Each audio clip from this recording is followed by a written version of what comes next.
Part 5. The Reckoning. The Vrakoth fleet crossed into human space like a dark cloud. 400 warships. The largest fleet the Confederation had assembled in 3 centuries. High Executor Dralvith commanded from his flagship, confident in his overwhelming numbers. Humans had gotten lucky at New Haven. That would not happen again. Set course for their frontier station, he ordered. Proxima Station. We will destroy it and then move on to Earth itself. His fleet moved forward. They expected to find humans cowering behind their defenses. They expected pleas for mercy. They expected an easy victory. They found none of those things. Admiral Tajan had spent 3 weeks preparing. Proxima Station was evacuated. Every civilian was gone. But the station itself was still there, and around it Tajan had built a trap. Thousands of automated weapons platforms floated in space, powered down and invisible to sensors. Mines drifted in carefully calculated patterns.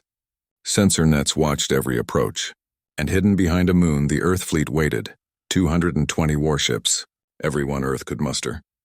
Dreadnoughts, cruisers, destroyers, carriers. 8,000 Marines waiting in their transports. Hundreds of fighters ready to launch. And loaded in the missile tubes of modified cruisers, Dr. Kangman's quantum disruption torpedoes. They're entering the system, the sensor officer reported. 400 ships confirmed. They're heading straight for Proxima Station. Tajan watched his tactical display. The Vrakoth fleet was moving in a standard formation, confident in their superiority. They had no idea what was waiting. All ships maintained silence. Let them come. The Vrakoth reached the halfway point. High Executor Dralvith frowned at his empty sensor screens. Where are they? Where are the humans? No contacts, High Executor. The station appears abandoned. Keep scanning. This feels wrong. It was wrong. Terribly, fatally wrong. Now, Tajan said quietly. The human fleet dropped out of hiding. Every ship went to maximum power. At the same moment, thousands of weapons platforms activated. The mines went live. The Vrakoth fleet suddenly found itself surrounded by hostile contacts on 3 sides. All ships open fire, Tajan ordered. The automated platforms fired first. Missiles by the thousands. The Vrakoth point defense tried to stop them, but there were too many. Explosions rippled through their formation. Shields collapsed. Ships died. Then the human fleet opened fire. 450 fighters launched in one massive wave.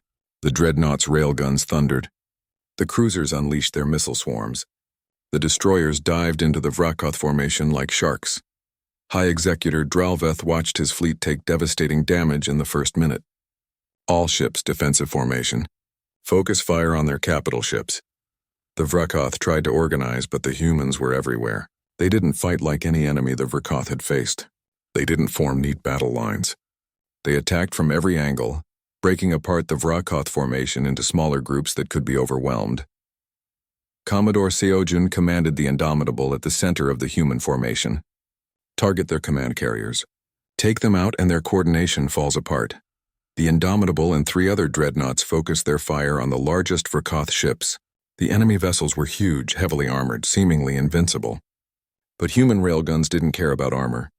The tungsten rounds punched through shields and hull with equal ease. Commander Yuna led her fighter wing through the chaos. Gold Squadron hit their point defense. Clear the way for the torpedo cruisers. Her fighters danced through enemy fire. They were outnumbered, but they were faster, more maneuverable.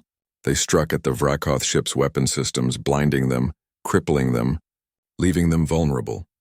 Colonel Su-young watched from her transport, frustrated that the Marines couldn't participate in a space battle. Come on, she muttered. Give me something to shoot. Then the quantum disruption torpedoes entered the fight. Dr. Kangman watched from a command cruiser as his weapons launched. The torpedoes looked ordinary on sensors, but as they approached enemy ships, they phased out of normal space.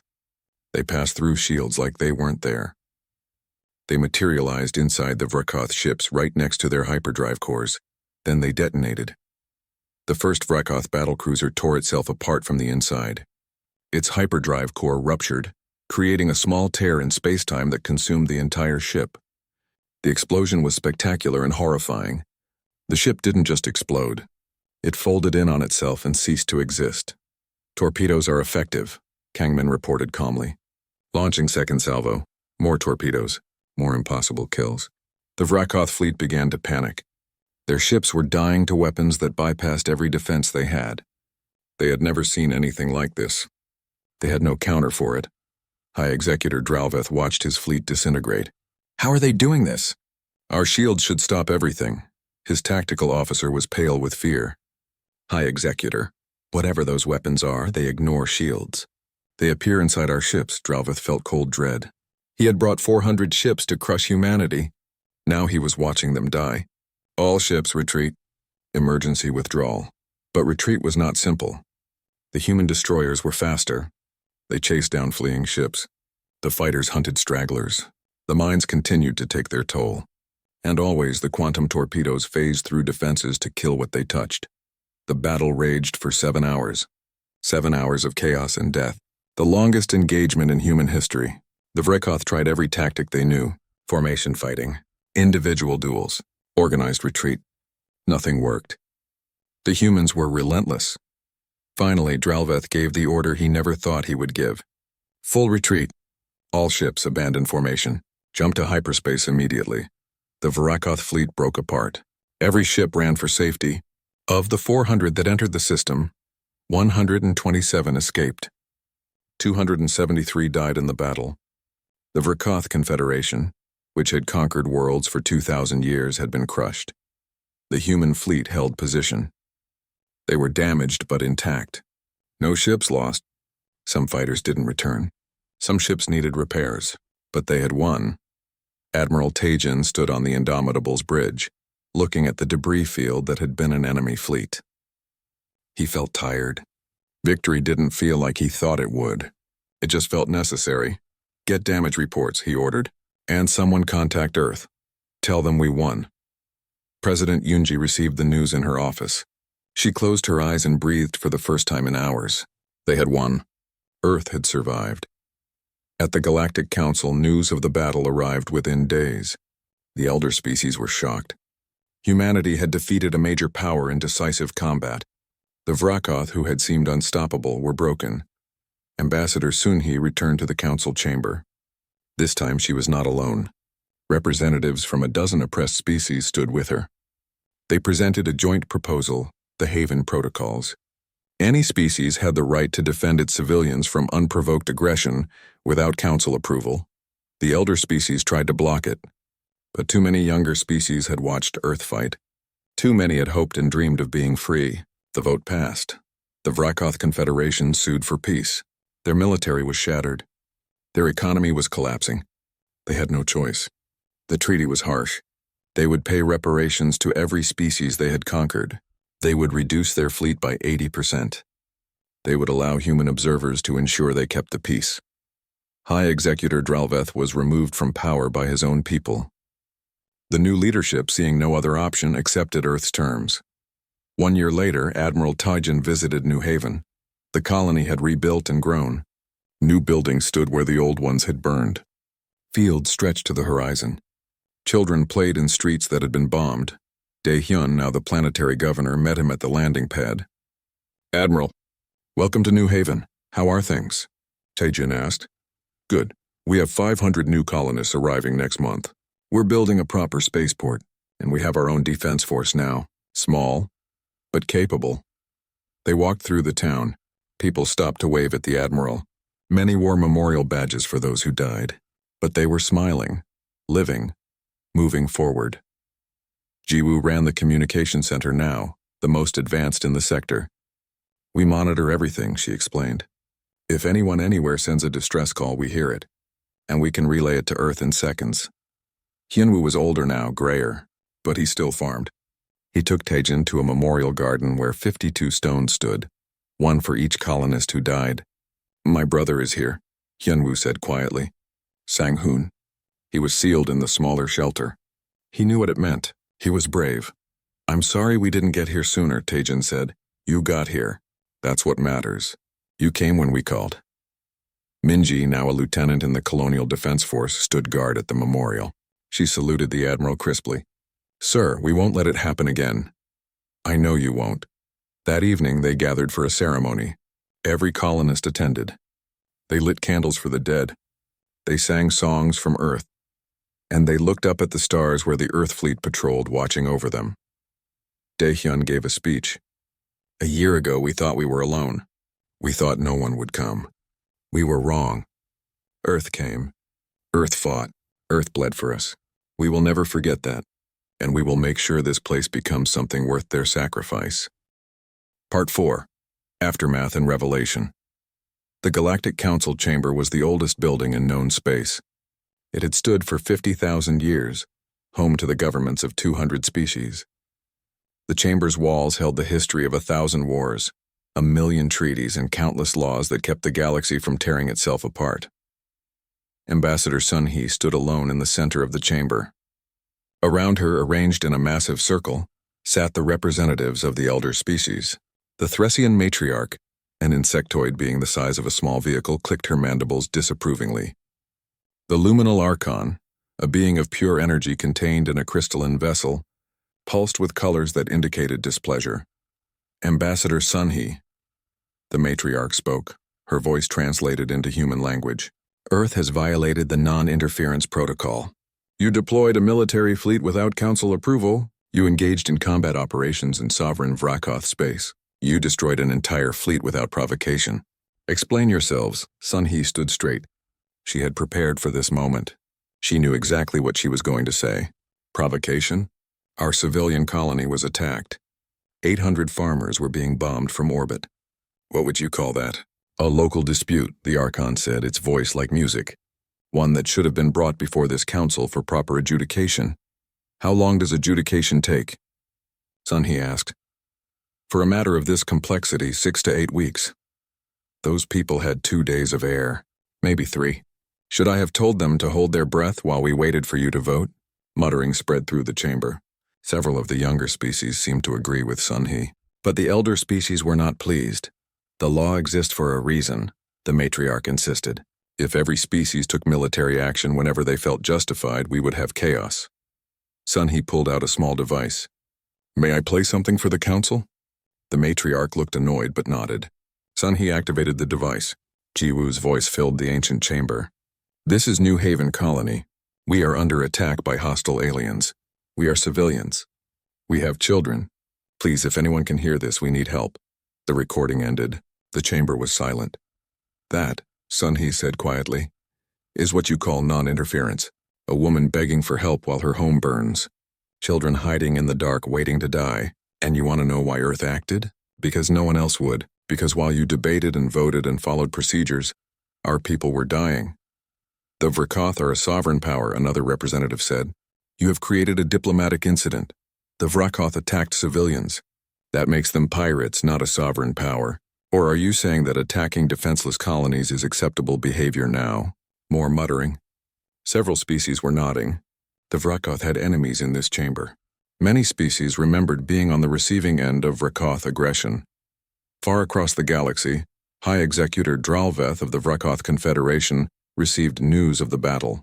An entire fleet lost. War Prime Thulkar dead. The humans responsible. He could barely believe it. How many human ships? He demanded. Intelligence suggests approximately 180 warships, High Executor. And they destroyed 42 of our best ships without losses. Yes, High Executor. Dralveth felt rage building in his chest. The Vrakoth had not suffered a defeat like this in 300 years. Humans were supposed to be weak. New to space, primitive, this was impossible. Mobilize the 2nd, 4th, and 7th fleets. 400 ships. We will strike at Earth itself and burn their homeworld to ashes. His advisors looked nervous. One spoke carefully. High Executor, Earth is protected by defense stations and their main fleet. An attack on their homeworld would be war. They started this war when they attacked our forces. Now we will finish it. The order went out. Across Vrakoth space, ships began to gather. The largest fleet the Confederation had assembled in centuries. They would show humanity what happened when you challenged the Vrakoth. On Earth, President Yunji received the intelligence report in her office. 400 Vrakoth ships were moving toward human space. It would take them 3 weeks to arrive.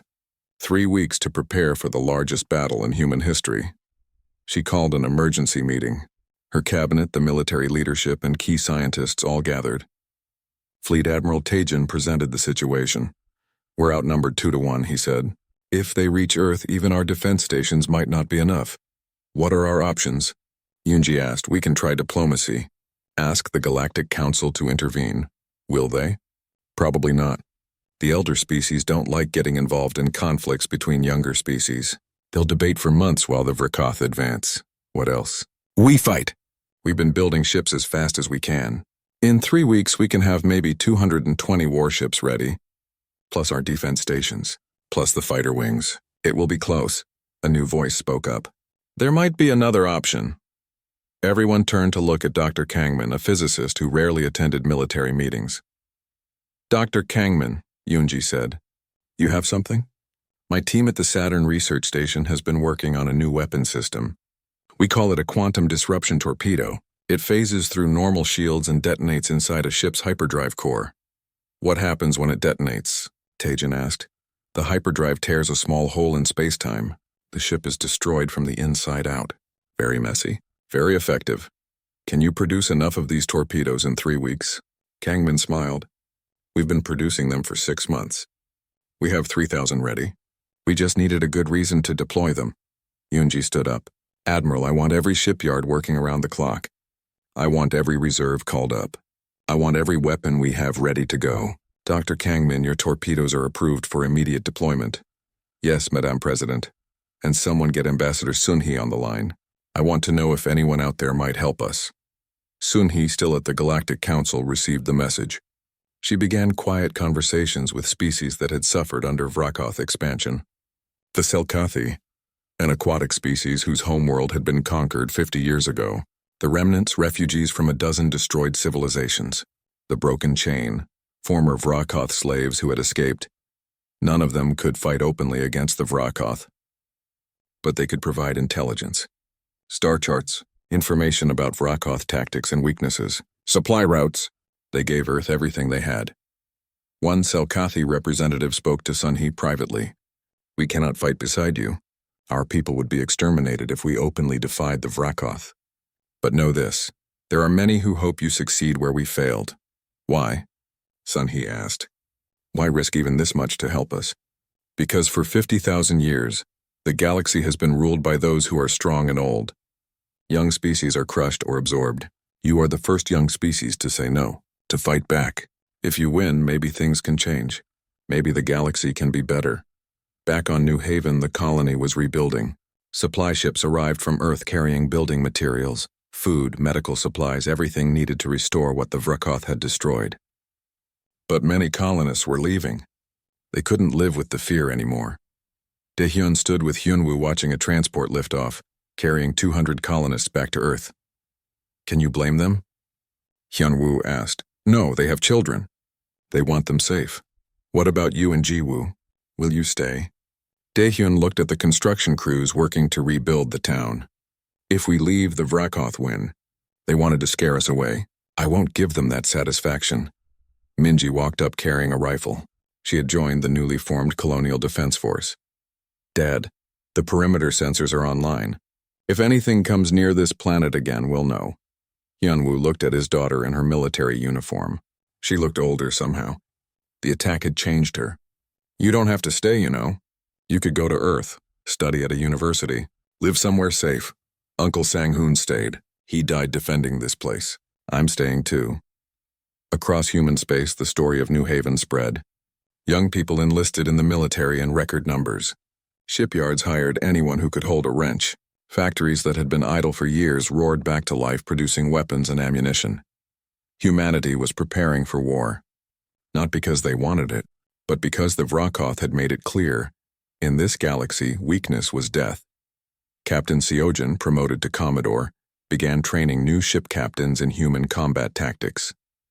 Commander Yuna trained Allied pilots who came secretly from oppressed species. They learned to fight the human way, fast, aggressive, unpredictable. The message spread through underground networks across the galaxy. Earth fights. Earth protects its own. Earth does not abandon its people. And in 3 weeks, Earth would find out if that was enough to survive what was coming.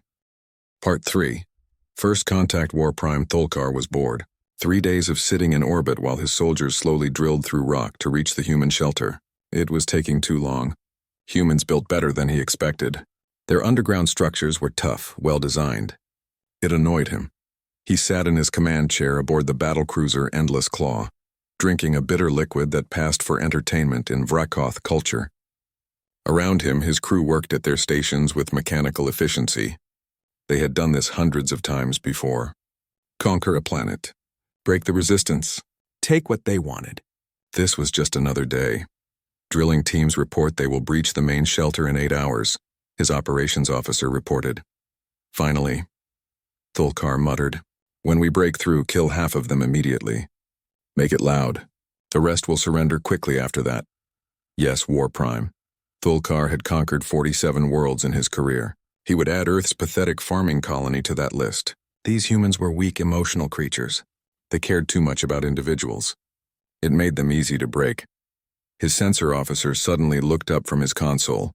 "War Prime, I'm detecting unusual gravitational fluctuations in the outer system. Probably just asteroids. This system is full of them." "Yes, War Prime." 8 minutes later, every alarm on every Vrakoth ship started screaming. The sensor officer's face went pale. Multiple contacts. "High velocity, unknown class. They're coming straight at us." Thulkar jumped to his feet. "What, how many?" 50, no 70. No more than 100. "War Prime, there's an entire fleet." Before Thulkar could respond, 2 of his destroyers exploded. Just vanished in balls of fire. No warning. No chance to raise shields. Just gone. "Who is attacking us?" he roared. His communications officer was frantically checking databases. The signatures match. "War Prime, they're human ships." "That's impossible. Humans don't have a fleet this size. They barely have any military at all." Another destroyer died. Then a cruiser. The human ships came in fast, weapons blazing. Thulkar had never seen anything like it. They didn't announce themselves. They didn't demand surrender. They just attacked with brutal efficiency. Commander Yuna led her fighter squadron in first. Her targeting computer locked onto the Vrakoth flagship's sensor arrays. "All wings, follow my lead. Blind them first." Her fighters moved like a school of fish darting between the larger ships. Missiles streaked from their wings. The Vrakoth point defense tried to stop them, but there were too many targets moving too fast. The missiles hit. The flagship's sensors went dark. "Target destroyed," Yuna reported. "They can't see us coming anymore." Captain Seogen watched the battle from the Indomitable's bridge. His ship's massive railguns had just destroyed 3 enemy ships with the opening salvo. The tungsten rounds moved so fast the Vrakoth shields couldn't stop them. They just punched through armor like paper. "Target their command ship," Seogen ordered calmly. "I want it gone." The Indomitable's guns spoke again. Every weapon on the dreadnought fired at once. Railguns, missiles, energy weapons, everything. The combined firepower hit the Endless Claw like the fist of an angry god. War Prime Thulkar saw death coming. His shields collapsed instantly. His armor melted. The hull of his ship began to tear apart. He had time for one thought before the bridge exploded around him. Humans were not weak. The Endless Claw broke into 3 pieces and died. Its crew of 800 died with it. Admiral Tajan watched the flagship die and felt nothing. "Continue the attack. No survivors. I want every ship that attacked our people destroyed." The Earth fleet moved through the Vrakoth formation like a blade. The aliens tried to fight back, but they had never faced an enemy like this. Human weapons were simple, brutal, and devastatingly effective. No fancy energy shields could stop solid metal moving at incredible speeds. No point defense could track the sheer number of missiles the human cruisers could launch. The Vrakoth tried to form a defensive line. The human destroyers cut them apart. They tried to retreat. The human fighters hunted them down. They tried to call for reinforcements. The human ships jammed their communications. 23 minutes after the battle started, 31 Vrakoth ships were destroyed. The remaining 11 tried to run. They turned and burned toward the edge of the system where they could jump to hyperspace. Admiral Tajan's voice was cold. "Destroyers, pursue and destroy. I don't want any of them reporting back what happened here." The human destroyers were faster than anything the Vrakoth had. They caught the fleeing ships one by one. Each tried to fight, each died. It took another 18 minutes to hunt down the last one. When it was over, 42 Vrakoth ships were gone. Not one escaped. The Earth fleet had lost nothing. A few fighters had damage. One cruiser took a hit to its shields. That was all. "Secure orbit," Tajan ordered. "Get the Marines down there now." Colonel Suyung and her Marines loaded into dropships. They fell through the atmosphere like meteors. The Vrekoth ground teams were still at the drill sites when the Marines landed. The battle on the surface was short and brutal. The Vrekoth soldiers were tough and well-armed. But the Marines had something the aliens didn't understand: rage. These soldiers had traveled 6 days thinking about the civilians trapped underground, thinking about the children hiding in the dark. They weren't here to fight. They were here to remove a threat. 14 minutes later, it was over. The Vrekoth ground teams were eliminated. The drilling equipment was destroyed. The area was secure. Colonel Su-Yung stood at the entrance to the main shelter. The heavy door was sealed tight. She knocked on it with her armored fist. Then she spoke into her helmet mic, broadcasting on all frequencies. New Haven, this is Colonel Su-Yung of the Earth Marine Corps. The enemy has been eliminated. You are safe. Please open the door. Inside the shelter, people heard the voice through the damaged intercom system. For a moment, no one moved. They had been in the dark for so long, waiting to die. They couldn't believe it was over. Daehyun moved to the door controls. His hands shook as he entered the unlock code. The heavy door groaned. Hydraulics hissed. Slowly, the door swung open. Sunlight poured into the shelter for the first time in days. Daehyun stepped out, blinking in the brightness. He saw a Marine standing there in full combat armor, helmet under one arm. She was smiling. Sorry we're late, Su-Yung said. Let's get you all home. Behind Daehyun, the colonists emerged from the shelter. 800 people who thought they were going to die. They saw the ruined buildings, the smoking craters, the destroyed drill sites. They saw the Marines standing guard. They looked up and saw the Earth fleet in orbit. Ji-woo came out and stood beside Daehyun. She looked at the ships overhead and started crying. They came. They actually came. Hyun-woo emerged, supporting an elderly woman who could barely walk. His daughter Minji was right behind him, carrying a small child. The old farmer looked at the devastation around his colony. Then he looked at the Marines. Then he dropped to his knees and wept. My brother, he said quietly. We lost my brother. We had to seal off his section to save the others. Colonel Su-Yung knelt beside him. I'm sorry. We got here as fast as we could. You came, Hyun-woo said, looking up at her with tears on his face. You came for us. Of course we came. You're human. You're ours. We always come. The Marines helped the colonists out of the shelter. Medical teams were already landing, setting up field hospitals. The wounded were treated first. Food and water were distributed. Blankets were handed out. The children, who had been so quiet and scared in the shelter, started to laugh and play again. One small girl tugged on Su-Young's armor. Are the monsters gone? Su-Yung picked her up gently. Yes, little one. The monsters are all gone. You're safe now. Daehyun found Ji-woo sitting on a piece of rubble, staring at the fleet overhead. He sat beside her. They didn't say anything. They didn't need to. They just held hands and watched as Earth ships protected their broken colony. In orbit, Admiral Taejin stood on the Indomitable's bridge.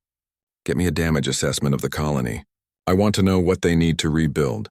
Admiral, we're receiving a message from Earth. President Eunji wants to speak with you. The president appeared on the screen. Admiral, report. The colony is secure, Madam President. We eliminated all enemy forces. We have recovered 795 survivors. Casualties? 52 colonists died before we arrived. We were too late to save them. Eunji was quiet for a moment. You saved 800 people, Admiral. That's what matters. Bring them home. With respect, Madam President, they don't want to come home. They want to stay and rebuild. Eunji smiled slightly. Then we'll help them rebuild. Send me a list of everything they need. Yes, Madam President. As the sun set on New Haven that evening, the colonists gathered around fires. The Marines shared their rations. Stories were told. Names of the dead were spoken and remembered. And above them all, Earth's fleet stood watch, making sure no one would threaten these people ever again. Part 2. The response fleet Admiral Taejin was drinking coffee when the message arrived. It was late night in Geneva, where the Unified Earth Defense Command had its headquarters. He was reviewing supply reports, boring work that kept the fleet running. Then his communicator buzzed with an urgent alert. He played the message. Ji-woo's voice filled his office, desperate and scared. This is New Haven Colony. We are under attack by hostile aliens. We are civilians. We have children. Please, if anyone can hear this, we need help. Taejin set down his coffee cup carefully. His hands were steady, but his jaw was tight. He had heard desperate calls before. 20 years ago, he had been a captain when the Kryn pirates attacked the colony at Ross 128. He got there too late. 63 colonists died before help arrived. He still remembered every name he called his senior staff. They arrived within 15 minutes, pulling on uniforms, faces still showing sleep. He played them the message. No one spoke for a long moment after it ended. New Haven is 18 light years from the nearest military base, his operations officer said. 6 days travel time at maximum speed. What forces do they have for self-defense? Someone asked. None, it's a farming colony. Population 847. They have some mining equipment, some construction vehicles. No weapons, Taejin stood up. Get me President Yoonji, now. The connection took 3 minutes. President Yoonji appeared on the screen, sitting in her office. She had been a colony governor herself before entering politics. She understood what life was like on the frontier. Madame President, we have a situation. Taejin played her the message. Yoonji listened without interrupting. When it finished, she was quiet for 10 seconds. Then she said, What do you need? Permission to mobilize a rescue fleet. Full war authorization. You'll be violating Galactic Council protocols. They'll demand we go through proper channels, wait for approval. That could take weeks. Those people will be dead in days, maybe hours. Yoonji looked at something off screen. She was reading something. Probably the regulations, the procedures, all the rules that said Earth should wait and ask permission before acting. Then she looked back at Taejin. Admiral, those are our people. Send the fleet. Use any force necessary. Bring them home. Yes, Madame President. Within an hour, every military installation in the solar system was on full alert. At Luna orbital shipyards, crews ran to their ships. At Mars Defense Station, weapon systems came online. At the Jovian Fleet Base, thousands of Marines boarded their transports. Captain Seojin commanded the dreadnought Indomitable, Earth's most powerful warship. He stood on his bridge watching his crew prepare for departure. They moved with practiced efficiency. Everyone knew what to do. All stations report ready, his executive officer said. Take us out, Seojun ordered. Set course for New Haven, maximum speed. The Indomitable's massive engines came to life. The ship pulled away from the dock and turned toward the outer system where they could safely engage their hyperdrive. Behind them, dozens of other warships followed. Cruisers, destroyers, carriers. The largest fleet Earth had assembled in peacetime. In the marine deck, Colonel Soo-young walked between rows of soldiers checking their equipment. She was 38 years old and had fought in 3 colonial conflicts. She knew what it meant when the call came in the middle of the night. Listen up, she said to her battalion. We're going to New Haven. It's a farming colony under attack. 800 civilians are trapped underground. Their attackers are Vrakoth. Intelligence says they're mean, they're tough, and they've been conquering planets for 2,000 years. She paused, looking at each face. They've never fought humans before. They don't know what we're capable of. They think we're soft. They think we're weak. They're about to learn they're wrong. We're going to show them what happens when you mess with our people. The Marines cheered. They checked their weapons, their armor, their equipment. They were ready. In the fighter bay, Commander Yuna gathered her squadron leaders.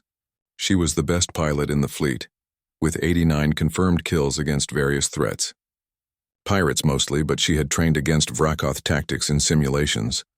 Their ships are heavily armored but slow, she explained, showing tactical displays. Their weapons have good range but poor tracking.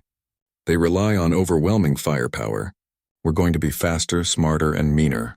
We hit them hard, hit them fast, and we don't stop until they're all gone.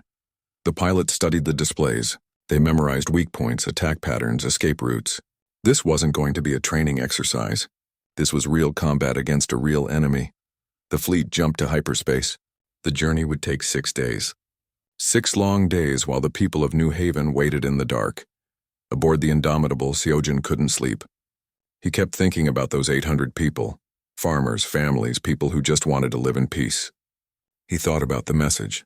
That woman's voice, so scared but still hoping someone would hear. He walked to the ship's chapel.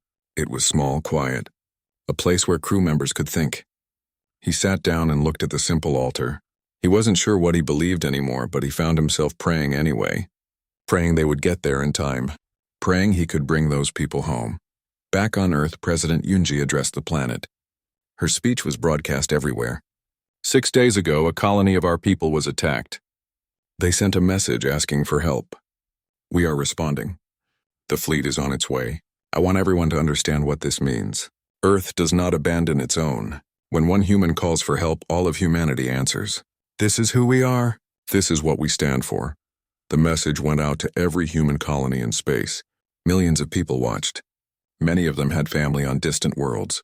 They understood that if it could happen to New Haven, it could happen anywhere. But now they also understood that Earth would come, always. The Galactic Council learned about Earth's deployment 3 days later. They were not happy. The elder species who governed the galaxy's laws sent messages demanding Earth recall its fleet. Military action required approval. There were procedures, rules. Earth was violating everything. Ambassador Sunhee, Earth's representative to the Council, received the complaints in her office. She listened politely to each one. Then she sent the same reply to all of them. Earth received a distress call from civilians under attack. We responded. Any species that would not do the same for their own people should reconsider their values. The Council sputtered with outrage. But they did nothing. They couldn't afford to provoke Earth militarily, and they knew it. Humanity was young, but humanity had teeth. On day 5, the fleet crossed into Vrakoth-controlled space. They went to silent running, all systems on minimum power. They used the local asteroid field for cover. They were hunting now. Colonel Su-Young briefed her Marines one last time. We don't know what we're going to find when we get there. Best case, those people are still alive and waiting. Worst case, we're going in for recovery. Either way, we do our job. We bring them home. Commander Yuna ran her pilots through final combat checks. Remember, protecting the civilians is priority 1. Everything else is secondary. We clear the space, the Marines go down, we get our people out. Simple. Admiral Tajan stood on the Indomitable's bridge as they approached the edge of the system. Sensors were showing multiple contacts near the 4th planet, New Haven. The enemy was still there. He felt cold anger settle in his chest. They were still there, still sitting in orbit over a civilian colony, still threatening innocent people. All ships, he said calmly. Battle stations. Prepare for combat operations. Across the fleet, thousands of men and women moved to their positions. Weapons came online. Shields charged. Fighters warmed their engines. Captain Seojin looked at his tactical display. 42 enemy ships. They were outnumbered, but he didn't care. They had come too far and waited too long. Target the enemy command ship, he ordered. On my mark, we're going in hot. The fleet dropped out of silent running. Every ship went to full power.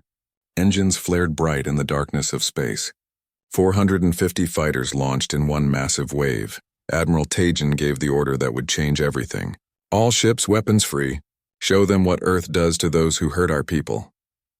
The Battle of New Haven was about to begin, and the Vrakoth were about to learn that humanity's mercy had limits.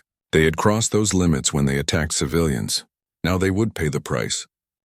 It took just one cry for help. Then Earth unleashed devastation. A humanity.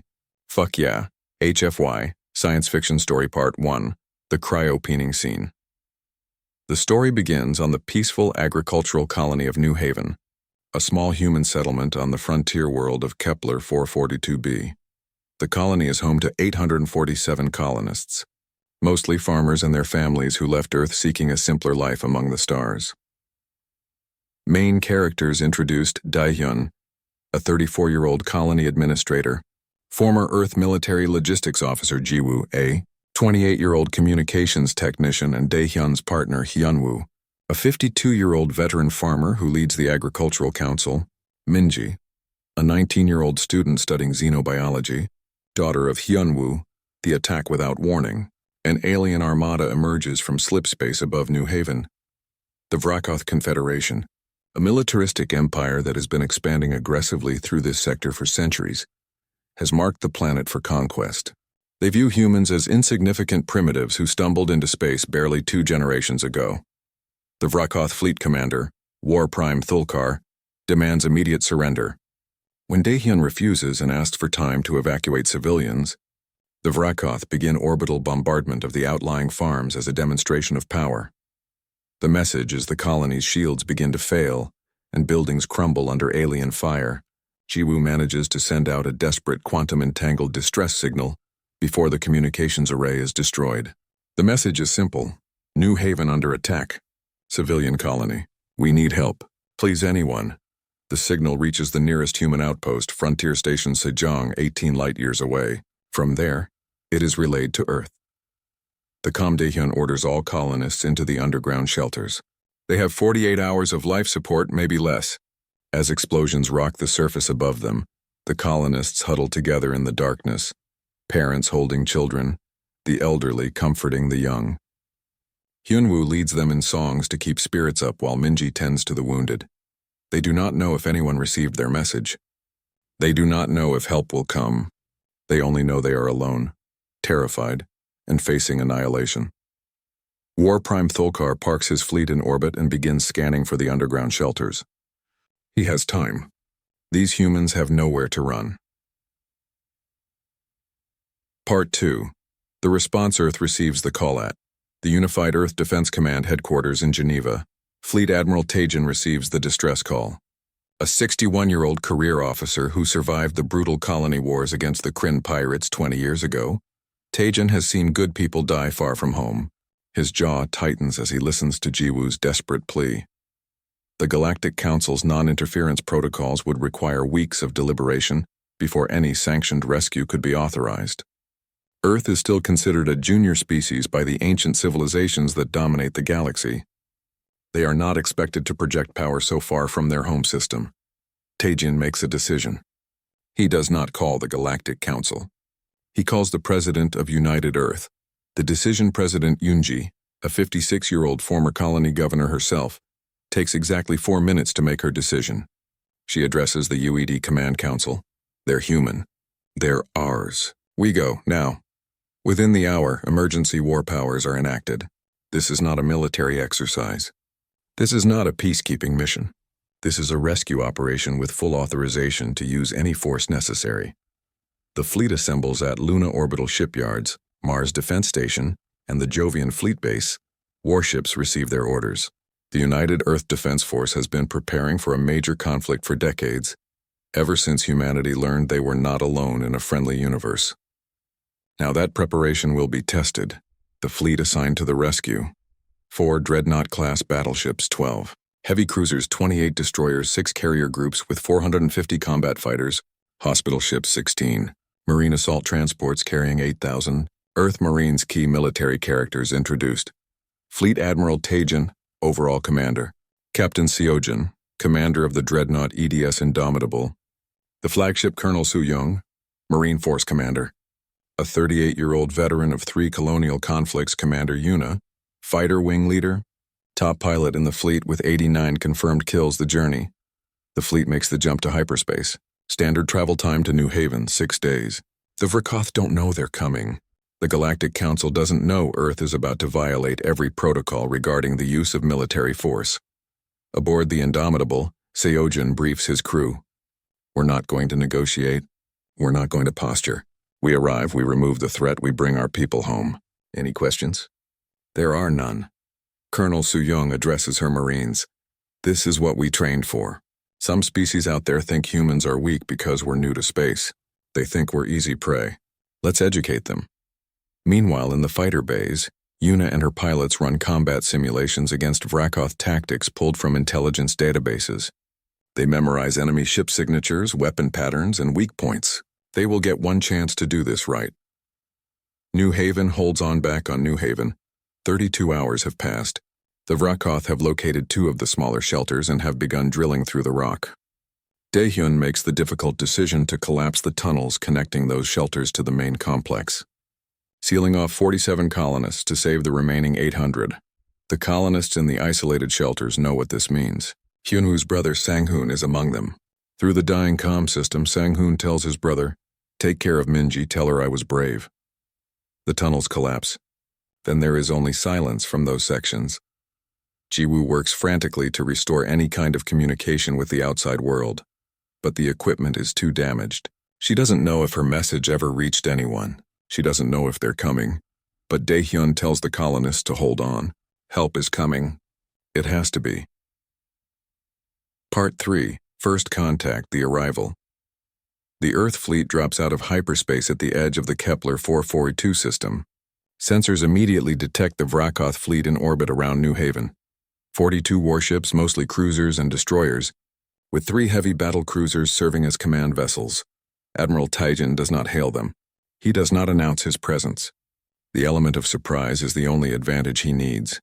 The fleet goes to silent running and accelerates in-system on minimum power, using the system's asteroid belt for cover. The Vrekoth, confident in their dominance, have posted minimal patrols.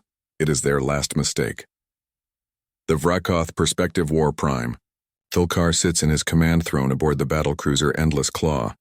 His excavation teams report they will breach the main human shelter within 12 hours. He contemplates whether to take slaves or simply exterminate the colony as an example to other human settlements. The Vrekoth have conquered 47 species over their 2,000-year empire. Humans will be the 48th. These primitives with their crude technology and soft emotions are barely worth the ammunition. His sensors officer reports something odd. Unusual gravitational fluctuations near the outer system. Probably just stellar debris. Thulkar dismisses it. 8 minutes later, every alarm on every Vrekoth ship begins screaming at once. The attack begins. The Earth fleet drops all stealth protocols and comes in at full combat speed. 450 fighters launch in a single massive wave. The Dreadnought's main railguns, capable of accelerating tungsten rounds to 4% light speed, open fire from maximum range. The first shots obliterate 2 Vrekoth destroyers before they can raise shields. Commander Yuna leads her fighter wing in a precision strike on the Vrekoth battlecruiser's sensor arrays, blinding the flagship in the opening seconds of combat. Light them up! She calls over the battle net.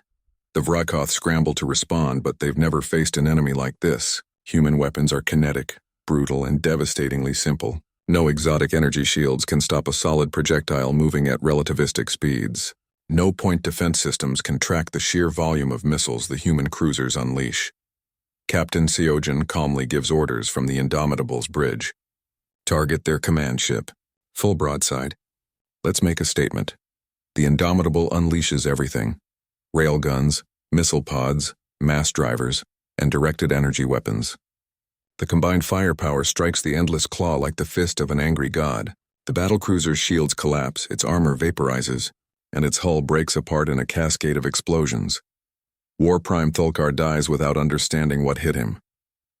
The rout.